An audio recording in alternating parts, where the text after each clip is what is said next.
Around a year has passed since I bought the Nikon Z6, and roughly the same time has passed since I recorded my last video on the D750 that I brought out today. In this video I'm gonna explain you why I don't use that camera so often anymore, what I think is good about the Nikon Z6, what is bad about it, some suggestions for the future models, and I will talk about some other models that are out and what I think might be good about them, or some reasons why I don't think I need them. So I hope you enjoy this video.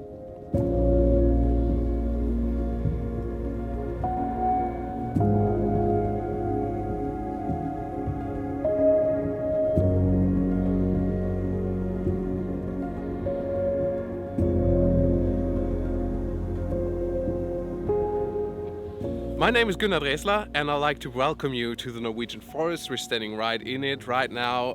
30 to 50 centimeters snow at the moment, which is really good, but that's not the topic for today.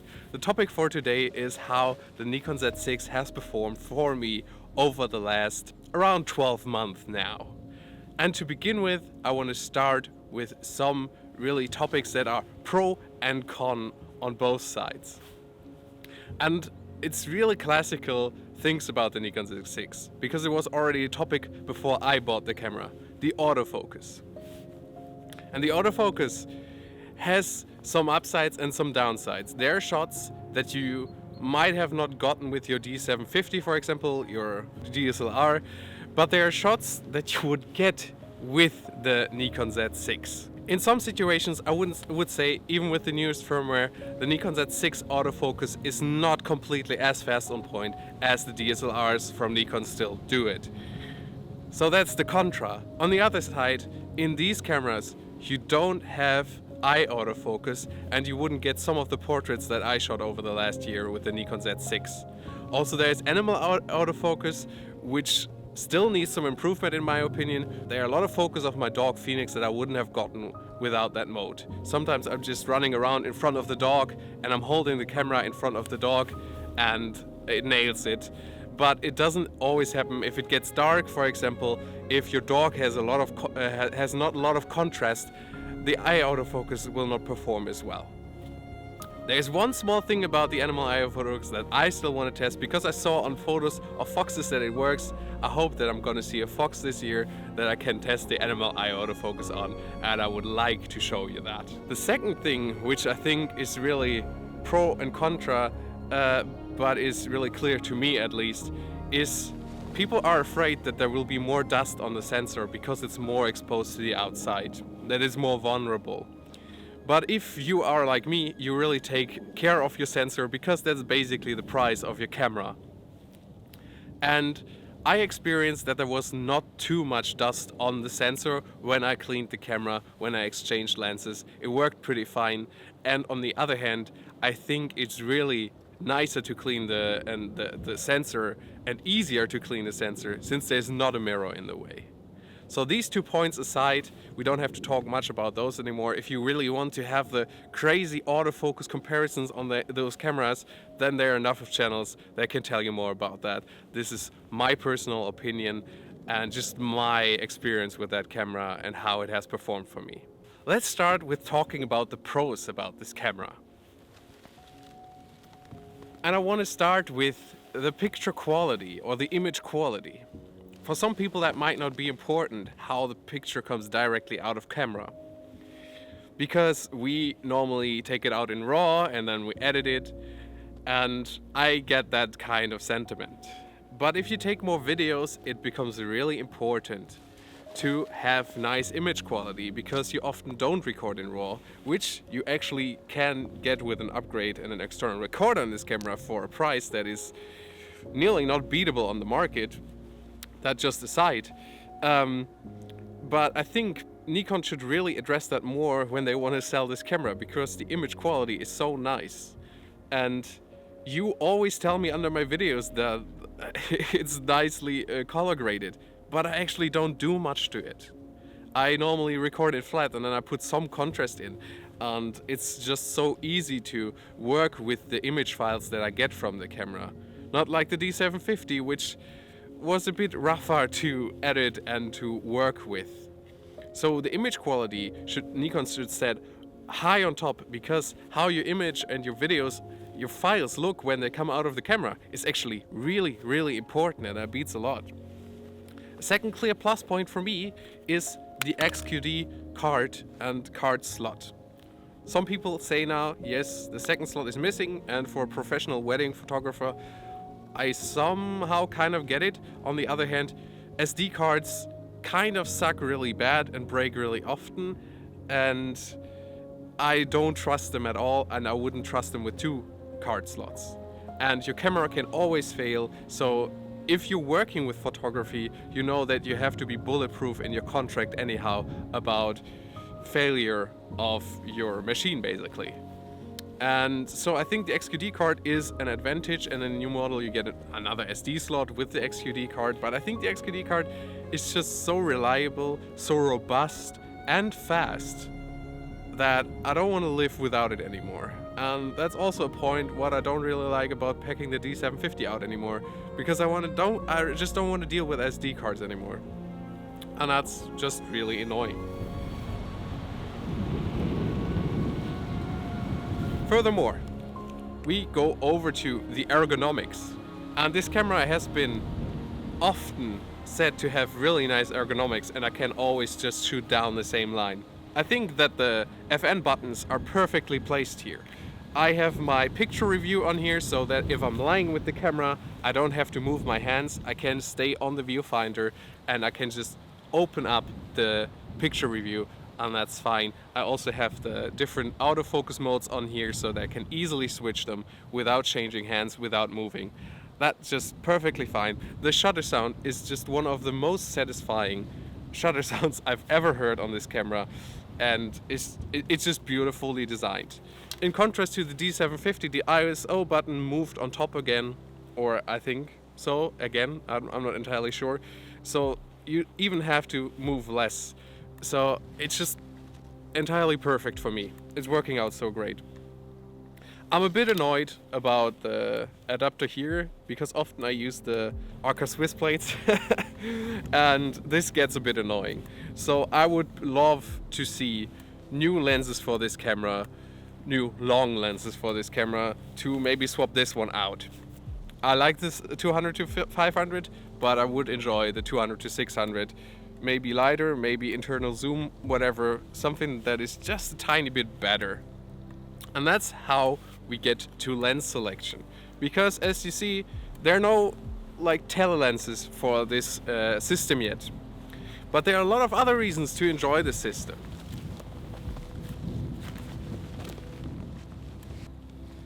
Many people complain about the lens selection on the Nikon Z6, or did at least over the last years, because they didn't bring out the pro lenses that a lot of people said. But I think for the normal user it was really nice what they brought out. They brought simple 1.8 lenses and zoom lenses, which are for the normal consumer really good, in a price range that was not that was beating other cameras, like for example the super expensive Canon lenses. Now I have to say the new Canon lenses just look incredible. And I have to say that I'm a tiny bit jealous, because I also would see more unique Z lenses that really prove that the Z mount is so good.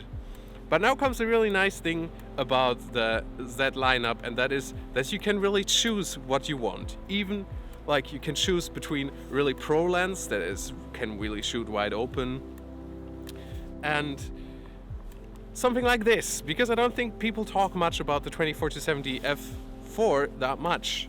But I think this is a sturdy lens. It seems to be really well weather sealed, and it collapses so small that it's just unbelievable. I love this, that this exists, and I love that the pancake lenses are coming, because that means that I can vlog, for example, in way more extreme situations where like a big lens would be in my way. Oh, I'm sorry for the wind. We have to wait a second.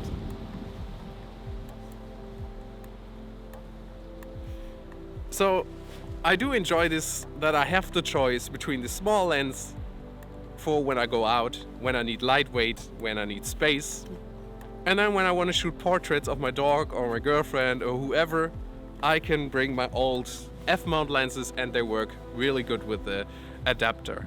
And that's why I don't really need these f2.8 lenses right now, because I'm perfectly fine with my old lenses and the adapter, and I'm not using them all the time that often. So I'm really into these new choices of lenses.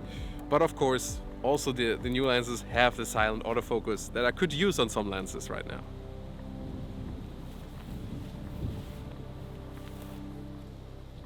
Whew. It's getting a bit frosty and windy. Those were the things I really think are like technically the best about the Nikon Z6. There are more things to name, but I think for me those are the most important ones. But that's like the technical side of it. But then there comes also another side to it, because everything for me got so much easier with the Nikon Z6 when I'm recording videos. I set the camera down and it works. There was so much more planning, manual focusing with the D750, that made it for me really complicated, and often videos were just rubbish in the end because I messed up the autofocus. That mostly doesn't happen anymore. If something with the autofocus is wrong on the Nikon Z6, it's because I made a mistake in settings. So the camera just made me so much more motivated to do videos and do more angles and just advance in this topic. And I think since a year ago, maybe 10 months ago, I really found the style of video that I want to do. I think you guys have realized that, and I think also that it improved a lot because people just joined the channel.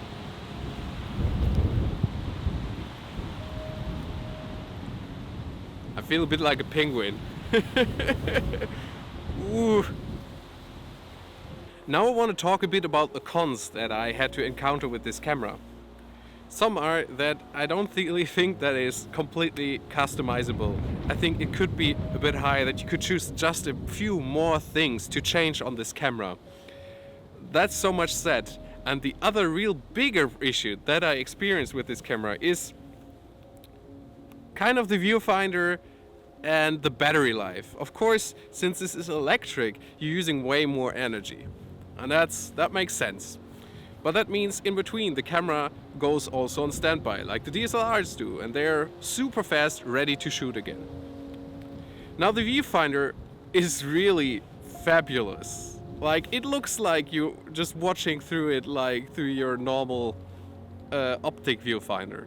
I think it's solved really good. The display is insanely full of details and colors, and everything is just nice. But and now comes the but.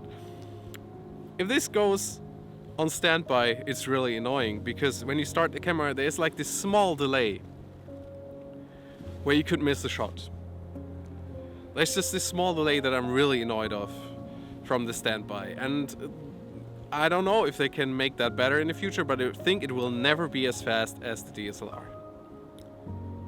It will never be. And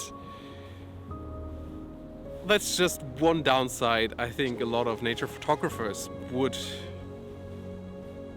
choose against a mirrorless system. But let's see in the future what they can do about that. And I think also that while you see something and you get into the movement, you can train yourself to already press one button so that the standby is on already before you get into the direction of the animal. Because right now I'm just taking the camera like before I'm used to with my DSLR. I'm pointing at the animal and then I want to shoot, but then this camera just goes up from standby and then it's nearly already too late. So I think you can also train yourself to do that better. When I first got the camera and I shot like high frame rates, like a lot of pictures right off the batch, I had a problem with the blackout, which you can easily solve in the settings. It's weirdly that it's a default setting, so you hold the trigger and you don't see anything. But you can turn it on that you always see the last picture that you have taken, so that you can easily follow an animal around. It was hard to start off with that. Why is that the default setting? Change that if you get a camera like that and you will be fine. So we've talked a bit about this piece of gear, and I said a few pro things that I really annoyed, that I really like, and a few contra things that I'm really annoyed about. And maybe that's going to change in the future. Hopefully that's going to change in the future. I just have a few more suggestions. Some people would enjoy the flippy screen. I think if you have the flippy screen, you could sell quite a few more cameras for the people that really want to vlog and film themselves. I'm not one of those people. Like, I like to vlog, but I don't like seeing myself. I have to see my face when I edit the whole time. So I don't need the flippy screen, and I trust the camera enough to focus right. But for selling this camera, it would be an advantage. A lot of people ask for that. I don't think it's necessary. I would have another solution, and that is that this light here, or another light, small light, would blink when you're recording, so that you at least know that you're recording. Because sometimes happens that you're in photo mode and you fast have to record something, and you just click here and you think you're recording, but it's never gonna record in photo mode. So it would be good to know if you're actually recording, just like to have small sign, maybe every 2 seconds, showing you that you're recording. And I think that can be easily done.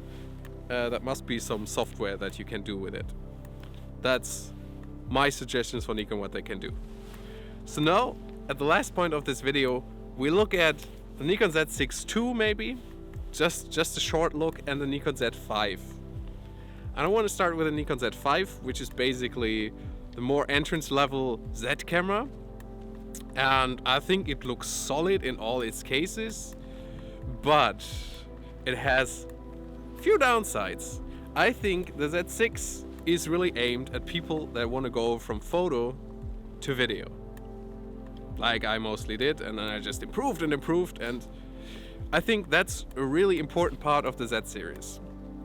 So I think the Z5 seems alright for people that want a lighter camera than their DSLR maybe, and that want a silent shutter for wildlife photography, for example.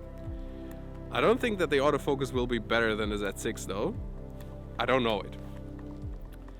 But that's like 2 points where I would say, yes, go there if you need that. But if you look into video and 4K recording, I wouldn't recommend that, since that camera has a crop in 4K. And they have to cripple the camera somewhere to make it small, a competitor. But since I'm so into video, and I think going into the Z series has also a lot to do with video recording, I don't think it's the greatest choice out there. Now that the Z6II is out, I would rather say take some extra money and get the Z6. Easy said. But what about the Z6II? It seems to be fast in autofocus since it has 2 processors in it and it has 2 card slots. Yes, 2 card slots is not really, as you heard, something that I'm interested in. It sounds like some solid upgrades, but it's not for me not much enough to change from this monster of a working horse.